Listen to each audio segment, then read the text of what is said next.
kun jechuun akka uummata gargaaramu hin barbaadu sini galee sababa saniin akka gargaaramu waan hin barbaanneef ustaaza kanaan maal jaaniin midhaan kana fidi nutti kanneen nuti dhaqee geessaa ja'aniititi qabaniin sanboodu nuti maal jenneen lakkiin ta'uu yaa ustaazan ta'unnaan yaa booduu akkamiin godhaa jee yoo akkana ta'e nuti ammas deebisanii hunoo maqaa kiyya kuni akka soogiddaa mi'aawa in ta'uun jenneen sammuuta hayyee jaanii midhaan kun baatii meeqa rakkoo isin nyaatamee jira ilaa ammaa jaanii baatii meeqa guyyaa meeqa guutuu midhaan qabamee taa'e isin galee achi dhaqee gaafachiisee achi nuti dawwallee hunda sagalee isaanii hunda waraabadhe jechuu dubbisee jechuu mata kantiiboota ganda biyya sanii jechuu bikka beelli itti buute so viidiyoo maaliif barbaachiseenna ummata kanaatu maallaqa gargaare yookiin akka bira nu fudhatanii dhaquu qabaa fuudhaniititi nama beeloniif bikka beeltu jirtu dhiisanii bikka beeltiin jirre geessan jechuu maaliif miidiyaa rabbahaa jecha jaamu isaa waraabadhe yoo akkana ta'uu baatan gadiin isin baasa maal jeeniti akkas gargaarsi sun sirraa'ee dhaqee jechuu deebisanii hattan jaanii miidiyaa kana baxaabbaxan hattu'ee jedhame hayyee jennee fudhannee miti amma gargaarsa mucaan dhukkubsatee mucaan tokko mucaasan isaan amma ijoollee yisu dura ana bira dhufee kunoo gaafadhaa mucaan kan jiru maakiin eenyuun namatti si barbaadu ture eenyuti sin gargaara jee ana namatti barbaadeef nama isa siree moo farsharraa akka farsharraa miti biyya sanirraa fuudhanii akka imbaasii geessan namatti barbaade guyyaa mee guututti barbaade gaafa akkaawuntii barbaade sirreeffadhu guyyaa tokko qabne si gargaaraa jeen dhumatti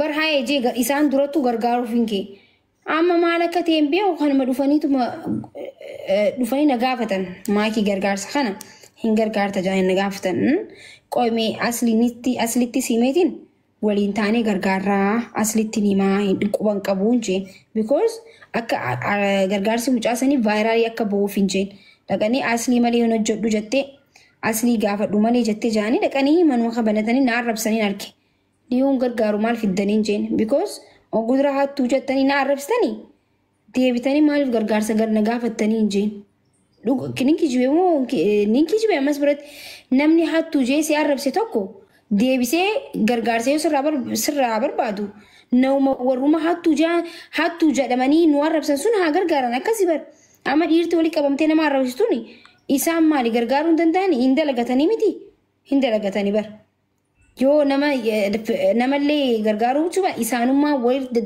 daddarbanii gargaaru yoo hin ta'u jaan immoo nama gizee na arrabsan walii qabatan saniin gargaarsisu dhumattee bar hattuu jettee asii hattuu jettee ishaa lana dhalte moo na guddiste na arrabsaa waan kana naa godhu ka'etuuf ani yoomillee gabrummaa namni na arrabsee ganna qabe unkwaan abbaa fedhe maan taane amala kiyyatti abbummaan fedhe na arrabsee wallaahi qablee tanaan na qalta malee kabajaan kiyya gabbu'ee eenuma waan takkan godhugaa amala kiyya kun jechuun amala dhaloota kiyyaatittiin dhaladhe amala akkanaatiin qaba na arrabsitee kabajaan irraa mulqitee dubartummaa kiyya xiqqeessitee akkas naa godhu itti maati dhiira taatee moo wallaahi morma kana irraa fuute akka morma kana fuute na fannista malee hin godhu abaddan ishaa la amata 10 na arrabsita asirra teessee na arrabsite jee sin sodaadhuan na arrabsite jee sin sodaadhu waan feetee fiddullee sin sodaadhuan abbaa feetanii sodaadhuan kabajuu malee nama sodaadhu qawween deemtuu si duraan dhaabbadhaan snaayiparii qabattee na dura dhaabbatu namas dura dhaabbadhaan namas jedhee isin dheessee isin jalaa deemuu bitan isin hime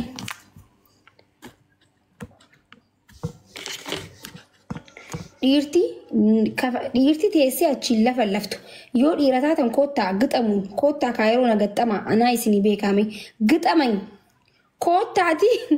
koottaa na waliin haasawaa koottaa kaayirootti. Yoggaa isaan kaayiroo dhufan eenyu hoolaa arabaa eega. Wallahi hota as namni jireenyuma keessanii eenyu hoolaa eega. Dhiira teessee akka dubartiitti waa arrabsu wallahi dhageeffadha. Dhiira akka dubartiitti teessee waa arrabsu ganaafillee dubartoonni keenya jaalachuu miti ittiin dhiyaatina because dhiira dubartiidhaan tumame jechuudha. Dhiirti dubartiin mataa keessa tumamee dhiirti dubartiin gudeeddamte dubartuma arrabsiti teessee gisee hunda baqqaagaa dubartiitu gaaf tokko qabee ilaalu qabee boksii tanaan qabattoodha irraa baastee waraansi luma isaa irraa baastee yoo garafteen maal taaree mucaan kan motaa'ee ficcaanuu fi kan motaa'ee nama arrabsu qofata. Soo dhiira waa arrabsu itti dhiyaachuu miti halaala dheessaa gizee argitan akka waan laal inshaAllah shayxaan isin dhufeetti biraa fagaadhaa isinii mee kun dhaamsa kiyya. Dhiirti dhiiraa waan arrabsuutu teessee.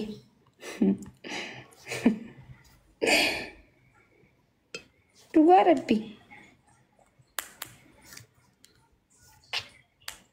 Kanuma daasaan hin tuminne inumaa wayyaa akka qabattu. Ramsii Ramsaa dubbadhu carra furdaan.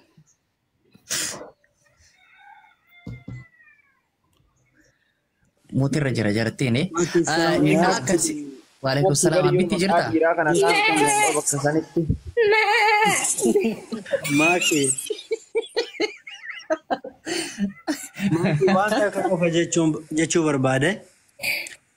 Ani si jala ture gaafa mucaa sani atiniin gargaara jettellee si jala ture yaadadha. Mucaa san gaafa atini akkaawuntii nama amantuu jenna akkaawuntii abbaa kiyyaa irra naa galchisin jedhee ture mucaa saniimi. Mucaa sanii bar. Wallahi guyyaa qabneefi bar guyyaa qabneefi nu arrabsanii. Yaa si jalan ture. Ani wanti an jechuu barbaade namaaf osoo hin ta'in sodaa namaatiif osoo hin ta'in ofii amanummaa kan keetiin mucaa rabbuuf jecha gargaarte gargaarii jechuun mucaan nama dhibamaadha nama gargaaramuu qabu ati ofii amantummaadhaan jechuun sodaa namaa osoo hin ta'in mucaa gargaaris okay.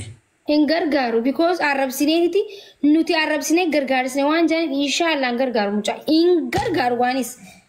Manuma kiyya kanattu no wallahi billahi mucaan sun mana kiyya kana dhufe hin gargaaramu bakka dhumatti gargaaratan because ani arrabsame inuma wanta kan godhu duraan godhuuf hin keewu hin godhu dheengadda wallahi mucaadhaan dheengadda hin gargaareetiin hundaa'um isaan garsi kophaa kiyya biyyattuu galchee isaan hin garsiisin jeen ture anummaan waan inni barbaadu ka eerpoortii ka maalirraa kafalee waan hundarraa kafalee biyyatti aaniin takkittiin hin galcha jeen ture garuu isaan haa gargaaran miira keessa seenanii akka gargaaran waan hin barbaaduuf haa baratanii miira keessa seenanii haa gargaaran isaanummaan hin gargaaru dhis.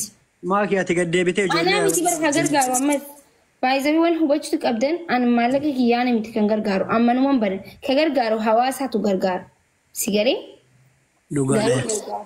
Maaliif jenna isaan miira keessa seenanii haa gargaaran mee isaanummaa waa haa godhatan isaanummaan maaltu na galchan. Abbitti ilaalu waan kanarraa waa tokko dubbadha maakishaa. Abbitti ilaalu wanni ati hubachuu qabdu gaafa jalqaba mucaa san dhufe yeroo hedduu gastee duraan deemu turte miti yoon warra shawaasan. Amma eegana boodarra deemteen manuma maakii kana dhufte. Maakiin dura ol galchite yaadallee irraa fuute. Guyyaa sadii afurfaan argaa turanuu. An ofii kiyyaadha waan dhagayeef ture bar jala ture. Guyyaadhumarraa gastuma kana keessatti ilulleen as jira.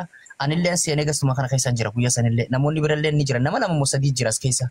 Maal jetteen maakiin aboo jetteen. Gargaarsa mucaa arsii tokkos qabamee jira. Kajoollee wallootii wajji wallolanii loktee caccabte sanillee qabamee jira. Anaafi doktorri irra wal marannee sigalee yoo haa arsii kun dura ta'es yoo haa Harargee kun dura ta'es akkasii yoo haa wal duraa wal duubaan akkasii gargaarree biyya galchinaa jette. Sigalee jechi maakiin jette kan.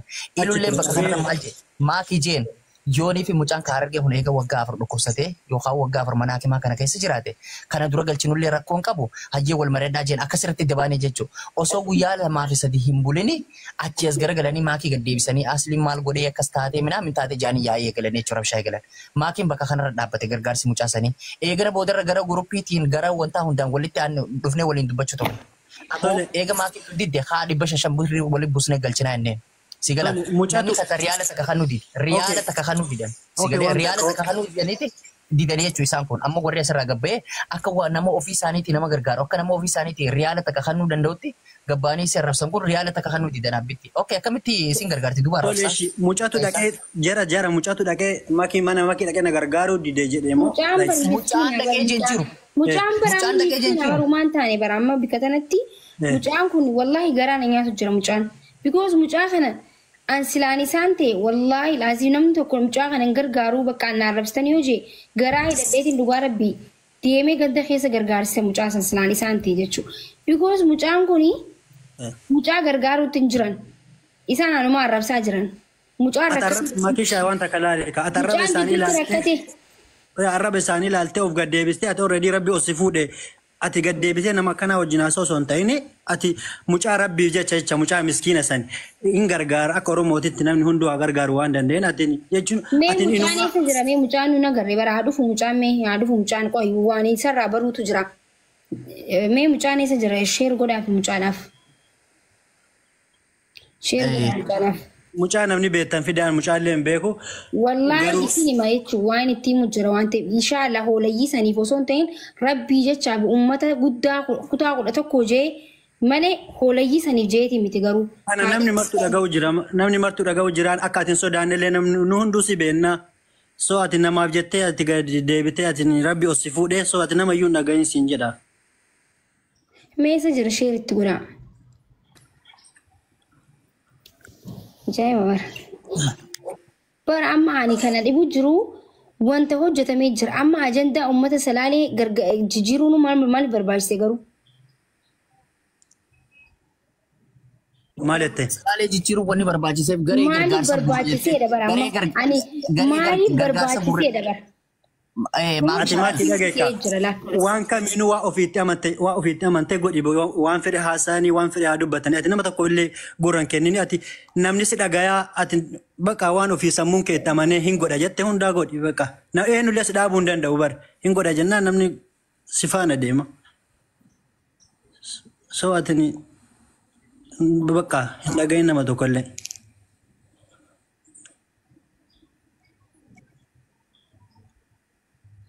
waan tokko jira amma mucaa kana gargaaruun bara hin dadhabamne amma bara maakeen fudhatteetis har'aa fi boruu keessatti yookaan guyyaa lama keessatti itti qabsiistee amma danda'ameen gargaarsistee mucaa kana akka wanta ta'ullee nama gooti dadhabbiis hin qabdu namni tokko si arrabsa isii tana dirqama eenyurraa qabasa jiran namni dirqama hin gargaaruudhis hin gargaaruu irraa bu'aa hunda keessanuu gizee laaluu naan taane dhiisaa hin gargaarsu mana kiyya kanatti haa gargaarsan mana isaaniitti dhiisaa. Ani laal onneen qaba isin galee onnee ajaa'ib akka dhiiraati ama onneen tiyya. Inni gargaarsisu achuma mana isaaniitti gargaarsan gizeen itti yaadu hin taane naaf hin taane dhiisi. Hattu jedhama mee laalamee rabbii jedhaati namni akkana hin jiru. Waan takka waan laayifii irra dhagaa ture si gaafadhaa makki. Hattu naan jechaa. Ati wanti arrabsaa. Khayina akkasi deengadda gargaarsa godhe saniifuu galata hin qabne amma deebisee rabbi namarraa eeggachaati rabbi irraa erganna garuu. Nuti namarraan eeggannu bar ilmi namaa mooraalii namaaf ta'uu qaba sii galee waan fedhees bar dubartiidha baraaniin tun. Abshir. Okay ati wanti aslii gaafadhu malee hin gargaaru jetteen jira waan dhagaa ture si gaafachuu jira waan kana kiliir godhime.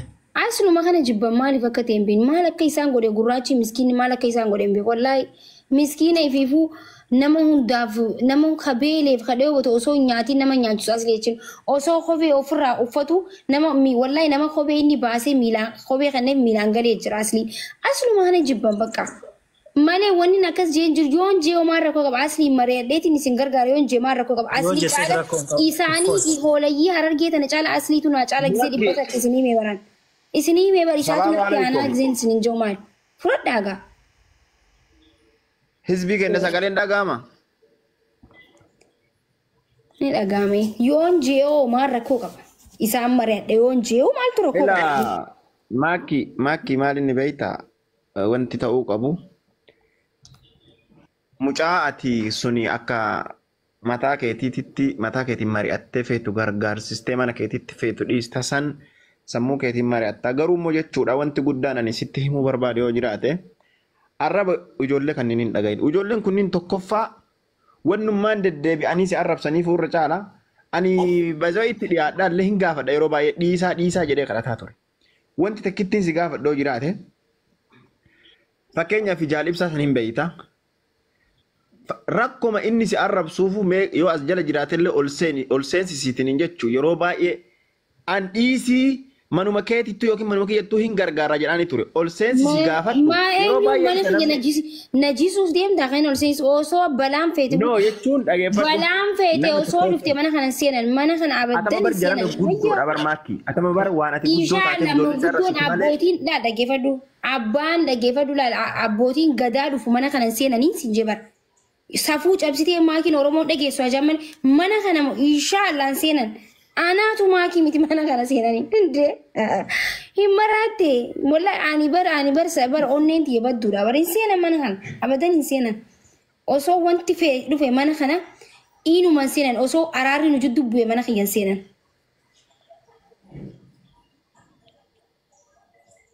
Abitti barlaal abitti wanni ati laale asli daawwachiin irra wal marannee ka arsiisan dura goonus kana dura goonus tokko dura goonee ilkeen bakka takka jirtu waa cinina gara lama hin facaanu gara tokkotti kasatti poolisii mucaa gargaarsaa wayin gaafatu fedhaati mucaa gargaaramuu barbaadu kana fidiyoo kottume.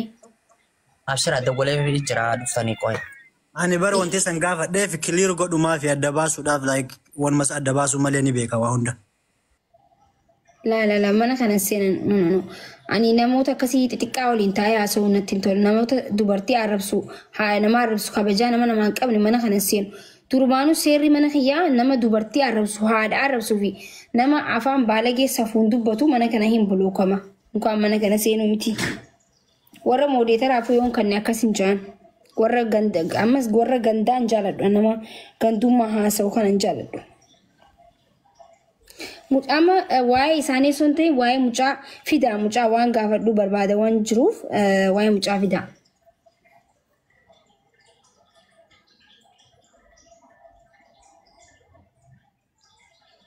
Ramzii mucaa fidaa kottaa waa'een gaafachuu fedha. Oya siin bilbilee lakkoofsa isaa fudhadhaa ijoollee amma wanna itti tanarra tan bilbila. Qo'ime maqaan xajjuudha misa.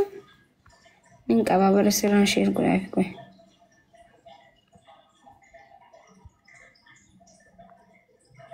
Qo'e kunuuti sheer godheen jiraafi haa dhufu.